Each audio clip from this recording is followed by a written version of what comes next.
Hi, sweeties. How are you doing? Welcome to Seminar. I hope you are doing great. So, I am seeing videos from white black people talking about the violence going on to black people and all that, and how white women have escaped accountability for the oppression of black people and other people of color.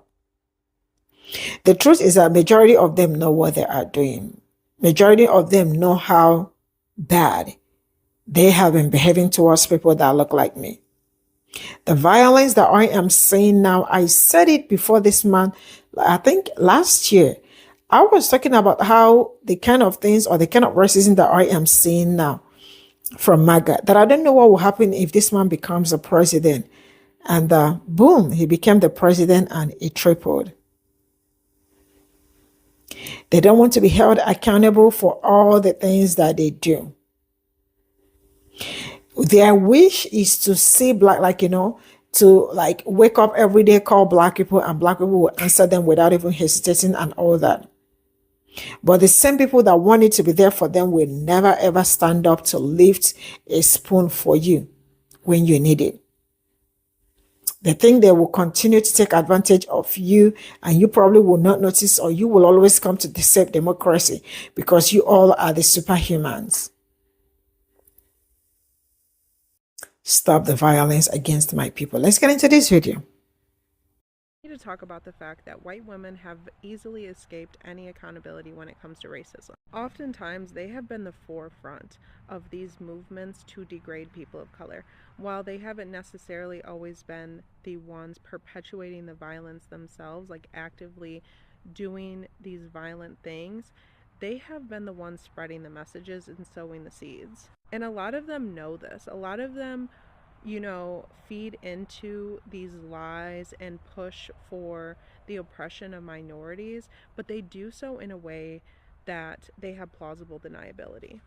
And I've noticed this when I've debated white people when it comes specifically, usually talking about the black community.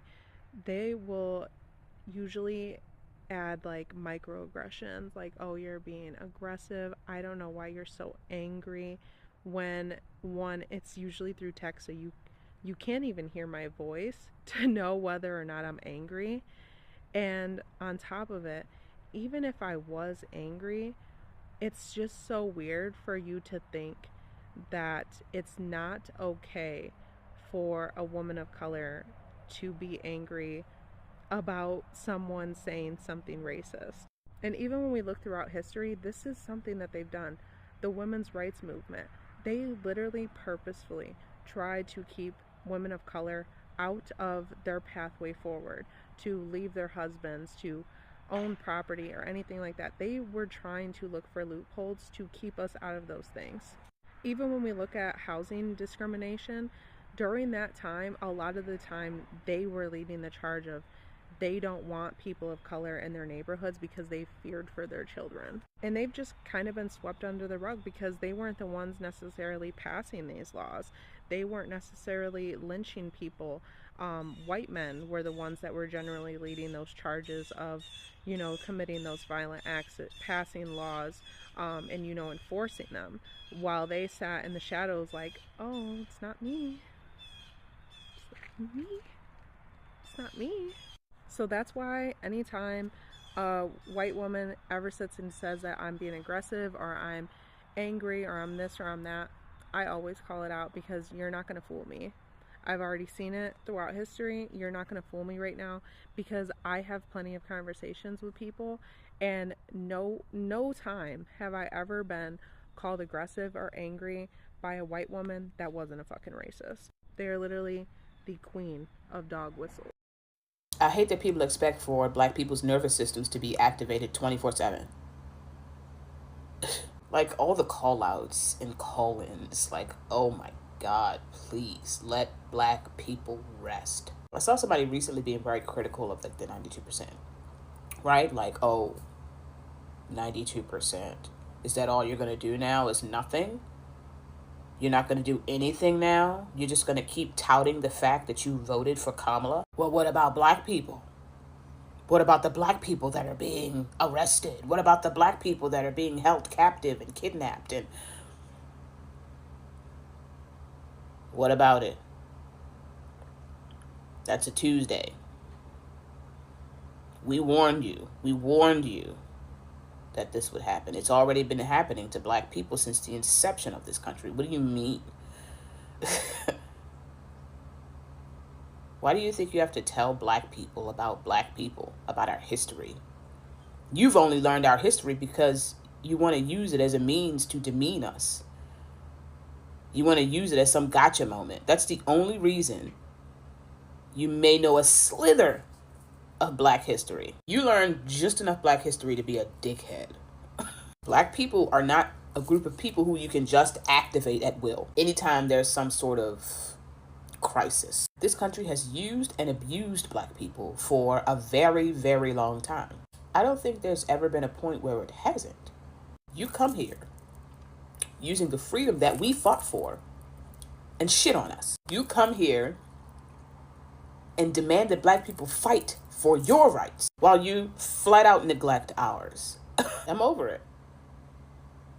And a lot of us are. We're over being used, abused, and discarded like trash. Because trust me, once black people get out there and start fighting for everyone's rights again, and when the dust is settled, you're going to go right back to disrespecting us. You're going to go right back to neglecting us. And so I'm resting. I'm resting until the ancestors tell me to move. That's some good hot chocolate. I'm going to flesh this out real quick because I think it's important for people, and specifically for white people, to understand why I said what I said. For context, I was saying if I was a part of the university, as someone who's a therapist, been in the social work field for 18 years, I would make it a point to vet new prospective students coming in, white students that wanted to be a social worker or a therapist, and find out if they voted for or support Trump, and then deny them from the program. And because white supremacist violence has been so fucking normalized, I think this concept might sound maybe out there or whatever. But the reality is, as a therapist, I have access to people's mental health. I have access to diagnosing with people. I have access to the very deep trauma that people go through. I have access to people's demographic information. I have access to people's family history, all of which the government will and is already weaponizing against people, right? And because the white supremacist violence is so normalized right now, white people will fucking fold. It doesn't matter what end of the spectrum you stand on. White people will fucking fold immediately in order to protect ourselves. That's very rooted in individualism, which is a part of white supremacy. And so, what if the government kind of backdoored access our information because they don't give a fuck about HIPAA. They don't give a shit about following the law. We've seen this repeatedly. And they get demographic information. And they find out, we see people from all different backgrounds, trans people, LGBTQIA plus people, Black, Indigenous people of color, immigrant families, all of which we serve in a therapy or social work role. And they pop up knocking on our door, demanding that we give them information, or, we recognize that you see these individuals, they have this diagnosis. We need information. And I would say at gunpoint would be so out of the realm of logic, but in this timeline, would not be surprised if it happened.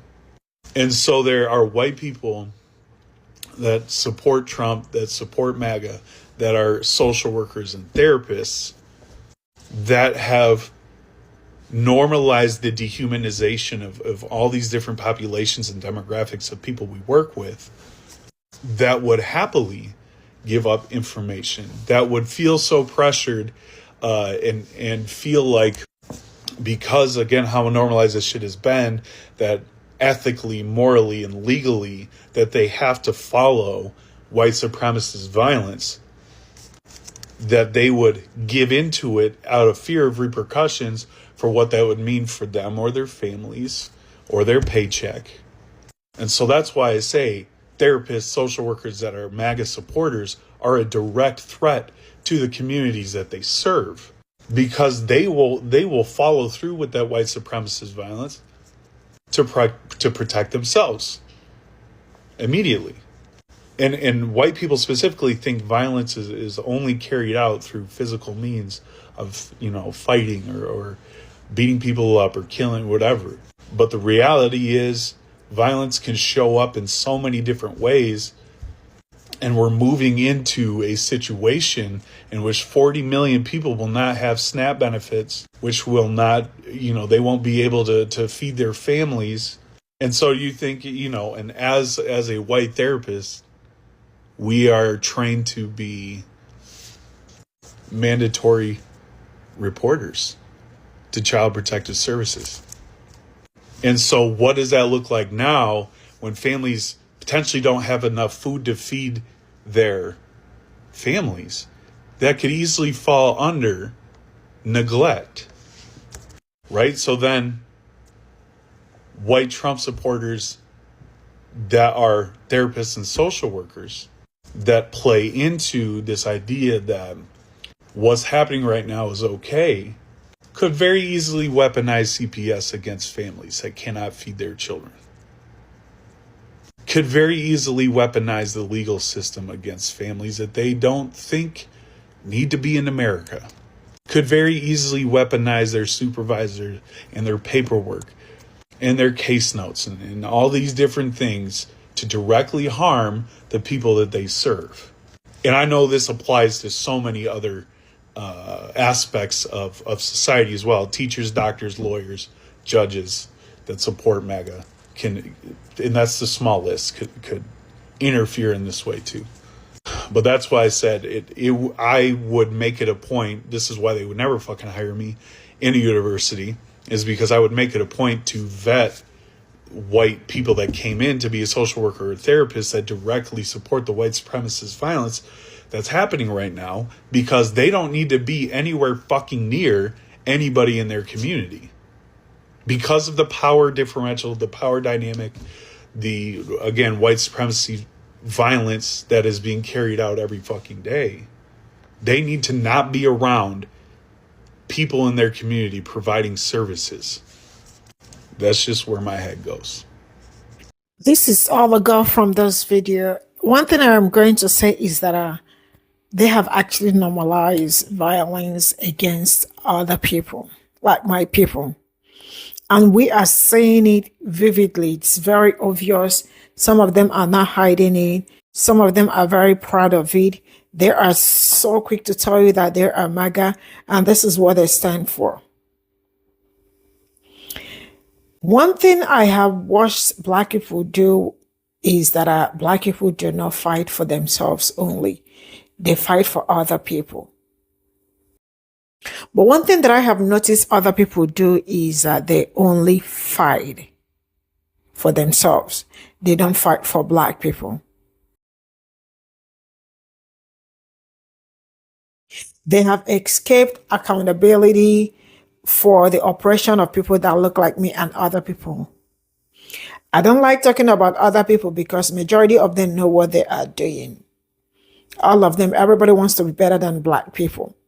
Everybody think Black people are the one benefiting from everything.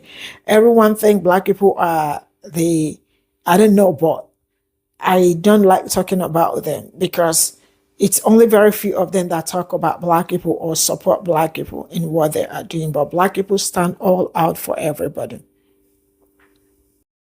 If everybody had done the right thing like Black people do, I am sure all this violence we are experiencing today, we wouldn't be experiencing it. It wouldn't have happened. Yes, it wouldn't have happened. But the mistake has been done. What are you people, what are they even doing to make sure that our life is better for everybody? what they are looking for, these people, what they are looking for is that they are looking for toy. Like they wish they can control black people, like when they like a remote, when they pressure you do whatever they want.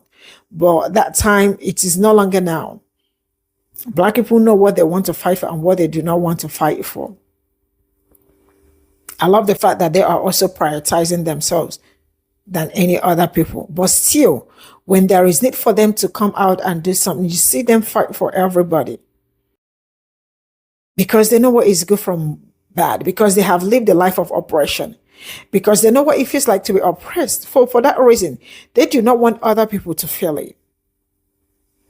That is why they asked them to vote right, and still they decided to vote for their oppressors. They want it each time they call black people and pressure you, jump out from whatever, or leave whatever you are doing to go and assist them, because they feel like they are more vital than any other person. I will draw my curtain here. Bye for now.